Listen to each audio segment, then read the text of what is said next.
Chapter 17: How to Find and Fix the Causes of Your Bad Habits. In late 2012, I was sitting in an old apartment just a few blocks from Istanbul's most famous street, Istiklal Kadesi. I was in the middle of a 4-day trip to Turkey and my guide, Mike, was relaxing in a worn-out armchair a few feet away. Mike wasn't really a guide. He was just a guy from Maine who had been living in Turkey for 5 years. But he offered to show me around while I was visiting the country, and I took him up on it. On this particular night, I had been invited to dinner with him and a handful of his Turkish friends. There were 7 of us, and I was the only one who hadn't, at some point, smoked at least 1 packet of cigarettes per day. I asked one of the Turks how he got started. "Friends," he said. "It always starts with your friends. One friend smokes, then you try it." What was truly fascinating was that half of the people in the room had managed to quit smoking. Mike had been smoke-free for a few years at that point, and he swore up and down that he broke the habit because of a book called Alan Carr's Easy Way to Stop Smoking. "It frees you from the mental burden of smoking," he said. "It tells you, stop lying to yourself. You know you don't actually want to smoke. You know you don't really enjoy this. It helps you feel like you are not the victim anymore. You start to realize that you don't need to smoke." I had never tried a cigarette, but I took a look at the book afterward out of curiosity. The author employs an interesting strategy to help smokers eliminate their cravings. He systematically reframes each cue associated with smoking and gives it a new meaning. He says things like, "You think you are quitting something, but you are not quitting anything because cigarettes do nothing for you. You think smoking is something you need to do to be social, but it's not. You can be social without smoking at all. You think smoking is about relieving stress, but it's not. Smoking does not relieve your nerves, it destroys them." Over and over, he repeats these phrases and others like them. "Get it clearly into your mind," he says. "You are losing nothing and you are making marvelous positive gains not only in health, energy, and money, but also in confidence, self-respect, freedom, and, most important of all, in the length and quality of your future life." By the time you get to the end of the book, smoking seems like the most ridiculous thing in the world to do. And if you no longer expect smoking to bring you any benefits, you have no reason to smoke. It is an inversion of the second law of behavior change. Make it unattractive. Now, I know this idea might sound overly simplistic. Just change your mind and you can quit smoking. But stick with me for a minute. Where cravings come from. Every behavior has a surface level craving and a deeper, underlying motive. I often have a craving that goes something like this. I want to eat tacos. If you were to ask me why I want to eat tacos, I wouldn't say, because I need food to survive. But the truth is, somewhere deep down, I am motivated to eat tacos because I have to eat to survive. The underlying motive is to obtain food and water even if my specific craving is for a taco. Some of our underlying motives include conserve energy, obtain food and water, find love and reproduce, connecting bond with others, win social acceptance and approval, reduce uncertainty, achieve status and prestige. A craving is just a specific manifestation of a deeper underlying motive. Your brain did not evolve with a desire to smoke cigarettes or to check Instagram or to play video games. At a deep level, you simply want to reduce uncertainty and relieve anxiety, to win social acceptance and approval, or to achieve status. Look at nearly any product that is habit-forming, and you will see that it does not create a new motivation, but rather latches onto the underlying motives of human nature. Find love and reproduce, using Tinder. Connect and bond with others, browsing Facebook. Win social acceptance and approval, posting on Instagram. Reduce uncertainty, searching on Google. Achieve status and prestige, playing video games. Your habits are modern-day solutions to ancient desires, new versions of old vices. The underlying motives behind human behavior remain the same. The specific habits we perform differ based on the period of history. Here's the powerful part. There are many different ways to address the same underlying motive. One person might learn to reduce stress by smoking a cigarette. Another person learns to ease their anxiety by going for a run. Your current habits are not necessarily the best way to solve the problems you face. They are just the methods you learn to use. Once you associate a solution with the problem you need to solve, you keep coming back to it. Habits are all about associations. These associations determine whether we predict a habit to be worth repeating or not. As we covered in our discussion of the first law, your brain is continually absorbing information and noticing cues in the environment.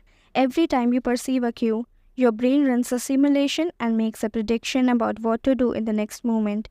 Cue: you notice that the stove is hot. Prediction: if I touch it, I'll get burned, so I should avoid touching it. Cue: you see that the traffic light turned green.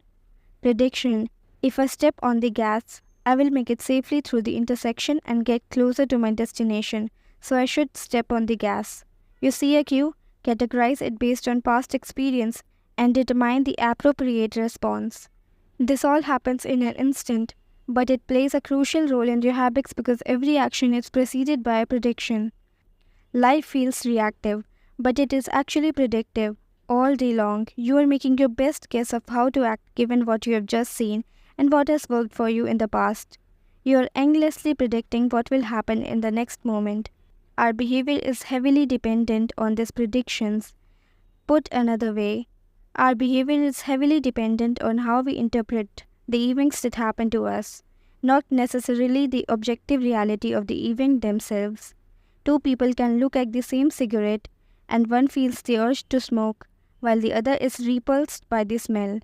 The same cue can spark a good habit or a bad habit depending on your prediction. The cause of your habits is actually the prediction that precedes them. These predictions lead to feelings, which is how we typically describe a craving, a feeling, a desire, an urge. Feelings and emotions transform the cues we perceive and the predictions we make into a signal that we can apply. They help explain what we are currently sensing. For instance, whether or not you realize it, you are noticing how warm or cold you feel right now.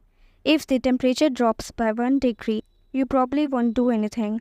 If the temperature drops 10 degrees, however, you'll feel cold and put on another layer of clothing.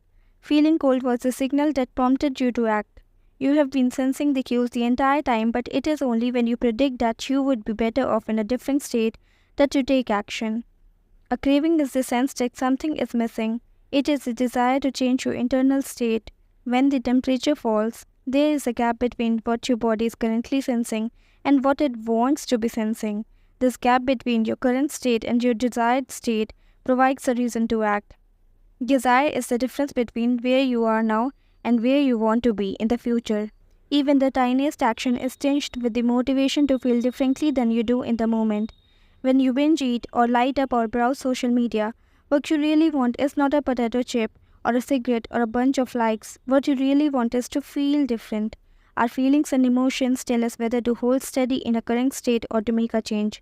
They help us decide the best course of action.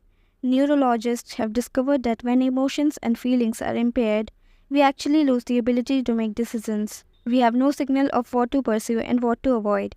As the neuroscientist Antonio Damasio explains, it is emotion that allows you to mark things as good, bad, or indifferent.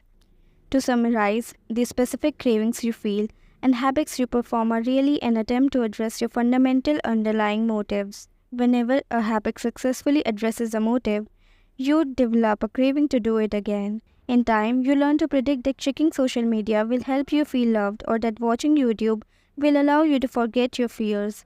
Habits are attractive when we associate them with positive feelings, and we can use this insight to our advantage rather than to our detriment. How to reprogram your brain to enjoy hard habits. You can make hard habits more attractive if you can learn to associate them with a positive experience. Sometimes, all you need is a slight mindset shift. For instance, we often talk about everything we have to do in a given day. You have to wake up early for work. You have to make another sales call for your business. You have to cook dinner for your family. Now, imagine changing just one word. You don't have to. You get to. You get to wake up early for work. You get to make another sales calls for your business. You get to cook dinner for your family. By simply changing one word, you shift the way you view each event. You transition from seeing these behaviors as burdens and turn them into opportunities. The key point is that both versions of reality are true. You have to do those things, and you also get to do them. We can find evidence for whatever mindset we choose. I once heard a story about a man who uses a wheelchair. When asked if it was difficult being confined, he responded, "I am not confined to my wheelchair, I am liberated by it. If it wasn't for my wheelchair, I would be bedbound and never able to leave my house." This shift in perspective completely transformed how he lived each day. Reframing your habits to highlight their benefits rather than their drawbacks is a fast and lightweight way to reprogram your mind and make a habit seem more attractive. Exercise.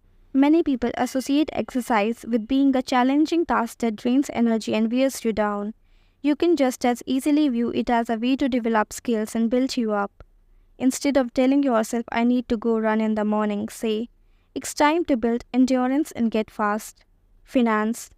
Saving money is often associated with sacrifice. However, you can associate it with freedom rather than limitation if you realize one simple truth. Living below your current means increases your future means. The money you save this month increases your purchasing power next month. Meditation. Anyone who has tried meditation for more than 3 seconds knows how frustrating it can be when the next distraction inevitably pops into your mind.